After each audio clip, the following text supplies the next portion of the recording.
Our Constitution wants each of us to have a say in decisions which affect us and our country, which is why the Constitution starts with the words, "We, the people of South Africa," so the opinions of ordinary people like you and I can be heard. To ensure this happens, our Constitution makes clear that for many of the big decisions our government makes, like passing laws or changing the Constitution, ordinary people from all over the country have to have the opportunity to give their opinion. So before deciding on a law or policy, the government will hold meetings in every province to listen to what we think so we can influence the decision. But in cases where our government isn't addressing the things you think are important or you feel it has ignored, you might need a different way to make the government hear your voice and your opinions.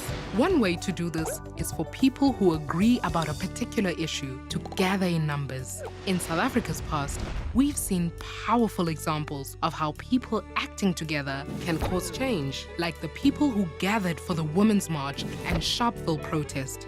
Their voices marked turning points in South African history, but we have a constitution and rights now. So why would we want to protest? Because the issues that we were raising weren't being responded to in an appropriate way. And so sustained protest was the method that we used to get government to listen to us.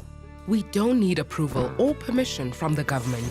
Even if the government disagrees with the message or believes the protesters are criticizing it unfairly, and the protection includes protest against the actions of companies or individuals. But the right requires that we protest peacefully and without weapons. So, the rights of assembly, protest and demonstration are ways that you can make your voice heard, participate in our democracy, and influence the world.